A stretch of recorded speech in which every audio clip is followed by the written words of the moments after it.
বছৰে বছৰে এনেকৈ হৈ থাকে।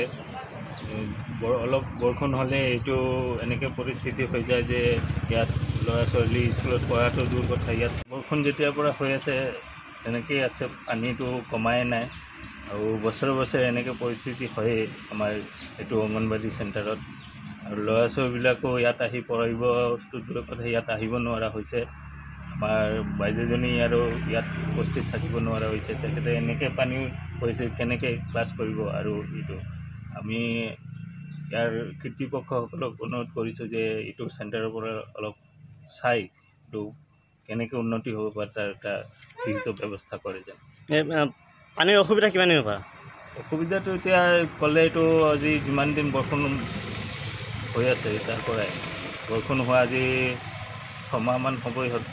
এই 6 মাহৰ পৰা এনেকৈ পৰিস্থিতি আছে। ল'ৰা ছোৱালী পঢ়িব নোৱাৰে? নাই, ল'ৰা ছোৱালীটো পঢ়াটো দূৰৰ কথা, ইয়াত আহিব নোৱাৰে। 6 মাহৰ ভিতৰত এদিনো স্কুল খোলা নাই? নাই, স্কুলটো খোলাটো খোলে, বাইদেউজনীয়ে আহে, কিন্তু আহিলে কি কৰিব, তেখেতেও ইয়াত পানীও সোমাই আছে। এতিয়া ক্লাছনো ক'ত কৰিব আৰু ক'তনো থাকিব। এই গাঁওখনৰ নাম কি? এইটো বৰপুখুৰী 10 নম্বৰ ৱাৰ্ড।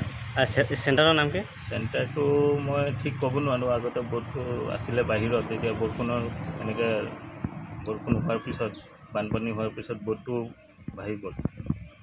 বৰ্ড নাইকিয়া হৈ গ'ল? নাইকিয়া হ'ল। কিমান নম্বৰ আছিলে আনুমানিক? চেণ্টাৰটো মই ঠিক সঠিক ক'ব নোৱাৰোঁ, ইমানটো মই